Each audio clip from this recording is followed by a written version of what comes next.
या देवी सर्वभूतेषु शक्तिरूपेण संस्थिता नमस्तस्यै नमस्तस्यै नमस्तस्यै नमो नमः। स्वागत है सभी दर्शक साथियों का, सभी भक्तों का आपके अपने YouTube चैनल रामकृष्ण जी शिवम स्टूडियो में। मैं रामकृष्ण शास्त्री आगरा से आप लोगों के बीच में धार्मिक कथा, व्रत कथा एवं अन्य जानकारी लेकर के आता रहता हूं। आज भी जानकारी लेकर के आए हैं चैत्र मास की कथा का 12वां अध्याय श्रीमद् देवी भागवत महापुराण के स्कंद 1 पहले स्कंद अध्याय संख्या 7 में ये प्रसंग रहेगा ब्रह्मा जी के, जो ब्रह्मा जी का भगवान विष्णु तथा भगवती योगनिंद्रा की स्तुति करना। जब मधुकैटभ उनके पास गए तो उनके भय से व्याकुल होकर के ब्रह्मा जी ने जो विचार किया, क्या विचार किया, आज की कथा बहुत ही महत्वपूर्ण है और आशा करता हूँ आप सभी स्वस्थ होंगे और माँ भगवती लक्ष्मी की कृपा आपके ऊपर हमेशा हमेशा बरसती रहे। और एक निवेदन और करना चाहूँगा कि अभी तक अपने चैनल को सब्सक्राइब नहीं किया हो तो प्लीज़ चैनल को सब्सक्राइब करें, वीडियो को ज़्यादा से ज़्यादा शेयर करें लोगों तक, जिससे आप पुण्य के भागीदार बने। चलिए बात करते हैं ज़्यादा समय नहीं लेते हुए, क्योंकि वीडियो बड़ा हो सकता है। सूत जी बोले कि तदनंतर दोनों वीरों को देख करके सर्व शास्त्रवेत्ता ब्रह्मा जी साम दान वेद आदि नीतियों के माध्यम से युद्ध की समाप्ति के उपाय को सोचने लगे। इसके वास्तविक बल का मुझे पता नहीं है, जिनके वास्तविक बल का मुझे ज्ञान नहीं है और नीति के अनुसार जिनके बल की जानकारी न हो उनके साथ युद्ध करना कदापि उचित नहीं होता है। यदि मैं इस समय इन मंदोमत दुष्ट दानवों के साथ स्तुति करता हूँ तो इससे ये स्वयं मेरे द्वारा मेरे को निर्मलता प्रकाशित करेंगे, यानी निर्मल है, निर्बल होने का प्रदर्शित करने पर इनमें से कोई भी एक वीर मुझे मेरा वध कर सकता है। इसके बाद ये इस समय में न तो दान नीति और न तो वेद नीति का ये उपयोग समझ रहा हूँ। अतः इस समय उचित यही है कि शेष नाग पर सोए हुए चतुर्भुज एवं पराक्रमी भगवान विष्णु को जगाऊं और मेरी विपत्ति अवश्य दूर करेंगे। मन में ऐसा सोचकर के कमलनाल आश्रय लेकर के पदो योनि ब्रह्मा जी मन ही मन दुखनाशक विष्णु के शरणागत हो गए। वह सो संबोधन द्वारा योग निंदा के कारण स्पंदन रहित उन नारायण जगतपति भगवान विष्णु को जगाने के लिए उनकी स्तुति करने लगे। ब्रह्मा जी बोले कि हे दीनानाथ, हे हरे, हे विष्णु, हे वामन, हे माधव, भक्तों की पीड़ा हरने वाले ऋषिकेश, हे सर्वव्यापी, हे जगतपति, हे अनंत स्वरूप, हे वासुदेव, हे अंतर्यामी, हे जगतपति स्वामी, हे दुष्टों का पर तथा शत्रुओं का संहार करने में एकाग्र चित्त वाले, चक्रधर, हे गदाधर, हे सर्वज्ञ, हे सर्वलोकेश, सर्वसंपन्न देवेश, दुखनाशक एवं आप उठिए उठिए और मेरी रक्षा किए। हे विश्वम्भर, हे विशालय, हे पुण्य श्रवण कीर्तने, हे जगतिष्ठा, हे निराकार, हे शशि पालन कारक।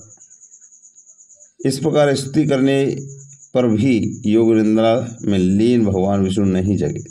तब ब्रह्मा जी ने विचार किया कि भगवान विष्णु अवश्य ही शक्ति के अधीन होकर के योग निंद्रा के बस में हो गए हैं, इस जिसके से वे धर्मात्मा नहीं जग रहे हैं, अब दुख से पीड़ित हैं। इस समय क्या करूं? अहंकार के मद में चूर दे दोनों दानव मुझे मारने के उद्देश्य में यहाँ आ गए हैं। अब मैं क्या करूं? कहाँ जाऊं?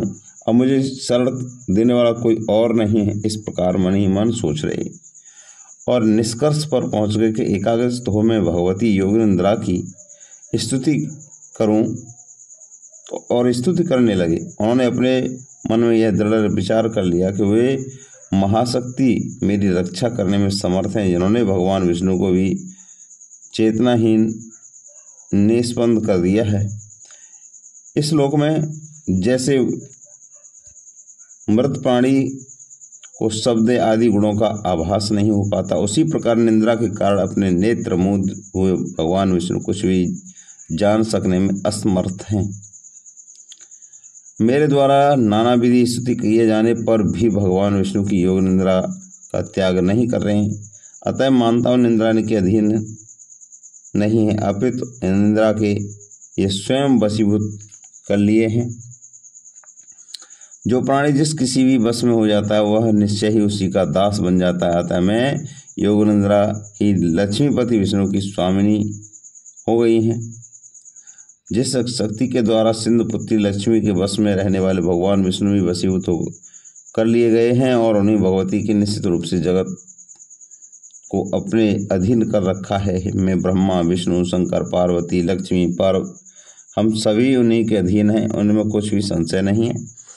भगवान विष्णु भी जिस शक्ति के वशीभूत होकर के बेवश हुए उसी प्रकार सो रहे हैं जिस प्रकार एक सामान्य प्राणी सोता है, तथा अन्य महापुरुषों के विषय में क्या कहा जाए।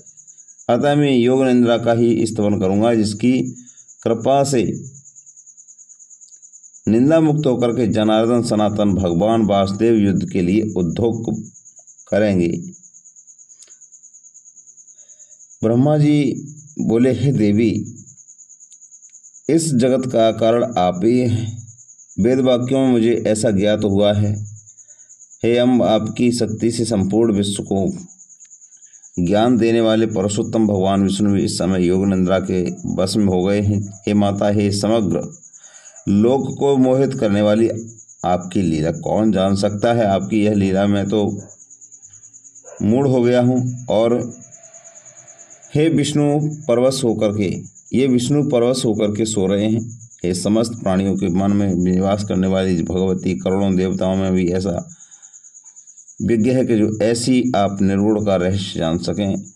सांख्य शास्त्र के विद्वान पुरुष और प्रकृति के जगत उत्पत्ति मानते हैं। इसमें से अचेतन प्रकृति को भी जगत को उत्पन्न करने वाली बताते हैं। तो फिर क्या आप वैसी अचेतन हैं? किंतु यदि आप जड़ होती तो इन जगदाधार विष्णु को इस प्रकार चेतनाहित रहित कैसे कर देती? हे देवी, आप बुद्ध स्वरूपा होकर के समस्त लोगों को ज्ञान देती हो और लक्ष्मी रूप सदैव देवताओं को सुख प्रदान करती हो। हे माता, संपूर्ण प्राणियों के कीर्ति मति धृति कांति श्रद्धा एवं रति रूप में आप ही विराजमान हैं। हे देवी, आप वेद शास्त्रों में पारदर्शी विद्वानों की समझने से भी परे हैं और वेद आपको पूर्ण रूप से नहीं जानते, क्योंकि उन वेदों की उत्पत्ति का ही कारण आप ही हैं। आपका यह संपूर्ण रहस्यमय क्रियाकलाप सबको प्रत्यक्ष दिखाई देता है। इस संसार में कौन ऐसा बुद्धिमान प्राणी है जो आपके संपूर्ण चरित्र को जानने में समर्थ हो? स्वयं ब्रह्मा विष्णु शंकर देवगण अन्य मुनि वृंद तथा अपने तत्वज्ञ पुत्र लोग भी उन्हें नहीं जानते हैं। संपूर्ण लोक में आपकी महिमा का वर्णन कोई नहीं कर सकता। हे देवी, यदि यज्ञों में वैदिक विद्वान हवन कार्य के समय अपने स्वाहा नामक उच्चारण न करें तो देवगण अपना यज्ञ भाग नहीं प्राप्त करते हैं। अतएव आप ही देवताओं का भी भरण पोषण करती हैं। हे भगवती, आपने पहले भी समय समय पर दैत्यों का उत्पन्न किए गए भयों से हमारी रक्षा की, उसी प्रकार इस समय भी हमारी रक्षा करें और हम आपकी शरण में मैं देवी, हे देवी, हे वरदे, मधु के साथ भयानक इस कैटव को देखकर मैं अत्यंत भयाक्रांत हूँ।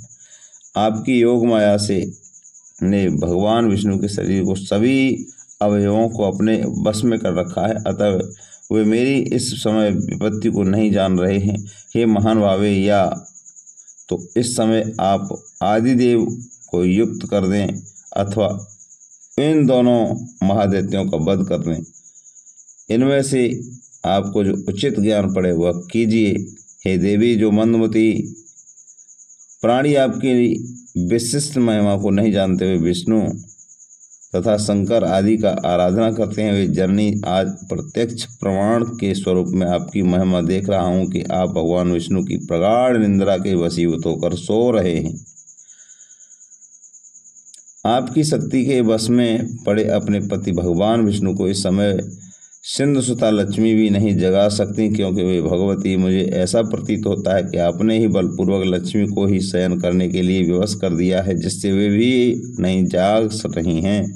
हे देवी, इस संसार में वे ही प्राणी धन्य हैं जो आपके चरणों में भक्ति भाव रखते हैं, अन्य देवताओं की उपासना त्याग कर आप के ध्यान में लीन रहते हैं और आपको ही संपूर्ण कामना पूर्ण करने वाली कामधेनु तथा समस्त लोक की जननी मान करके आपका भजन करते हैं। हे बुद्धि, क्रांति, यश, वृत्ति आदि गुण इस समय भगवान विष्णु को परित्याग करके कहाँ चले गए हैं?